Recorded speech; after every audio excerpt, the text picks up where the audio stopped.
திமுக அரசு முன்னெச்சரிக்கை நடவடிக்கை எடுக்காத காரணத்தால் தான் மக்கள் பெரிய அளவில் பாதிக்கப்பட்டிருப்பதாக எதிர்க்கட்சித் தலைவர் எடப்பாடி பழனிசாமி குற்றஞ்சாட்டியுள்ளார். திருநெல்வேலி பகுதிகளில் நிவாரணப் பொருட்களை வழங்கிய பிறகு புதிய தலைமுறைக்கு அவர் அளித்த பிரத்யேக பேட்டியில் இதனை தெரிவித்தார்.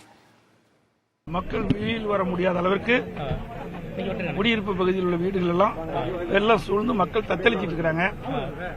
அதேபோல திருநெல்வேலி மாநகராட்சிக்கு உட்பட்ட பகுதியிலும் இன்னும் பல்வேறு பகுதியில் வெள்ளம் சூழ்ந்து மக்கள் பாதிக்கப்பட்டிருக்கிறாங்க.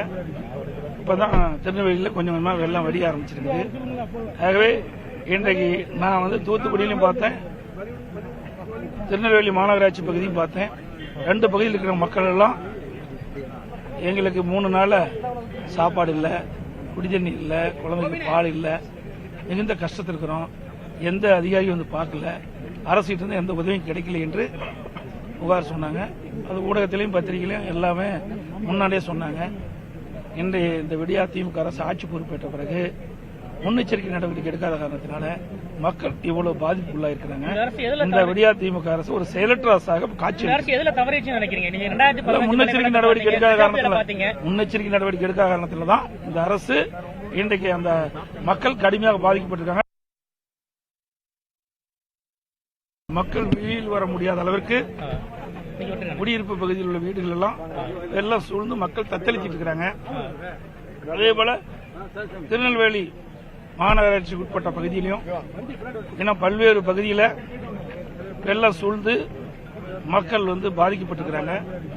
இப்பதான் திருநெல்வேலியில் கொஞ்சம் கொஞ்சமா வெள்ளம் வடிய ஆரம்பிச்சிருக்குது. ஆகவே இன்றைக்கு நான் தூத்துக்குடியிலும் பார்த்தேன், திருநெல்வேலி மாநகராட்சி பகுதியும் பார்த்தேன். ரெண்டு பகுதியில் இருக்கிற மக்கள் எல்லாம் எங்களுக்கு 3 நாள் சாப்பாடு இல்லை, குடிதண்ணி இல்லை, குழந்தைக்கு பால் இல்லை, மிகுந்த கஷ்டத்தில் இருக்கிறோம். எந்த அதிகாரியும் பார்க்கல, அரசிட்ட இருந்து எந்த உதவியும் கிடைக்கல என்று புகார் சொன்னாங்க. அது ஊடகத்திலையும் பத்திரிகையிலையும் எல்லாமே முன்னாடியே சொன்னாங்க. இன்றைய இந்த விடியா திமுக அரசு ஆட்சி பொறுப்பேற்ற பிறகு முன்னெச்சரிக்கை நடவடிக்கை எடுக்காத காரணத்தினால மக்கள் இவ்வளவு பாதிப்புக்குள்ளா இருக்கிறாங்க. இந்த விடியா திமுக அரசு ஒரு செயலற்ற அரசாக காட்சி.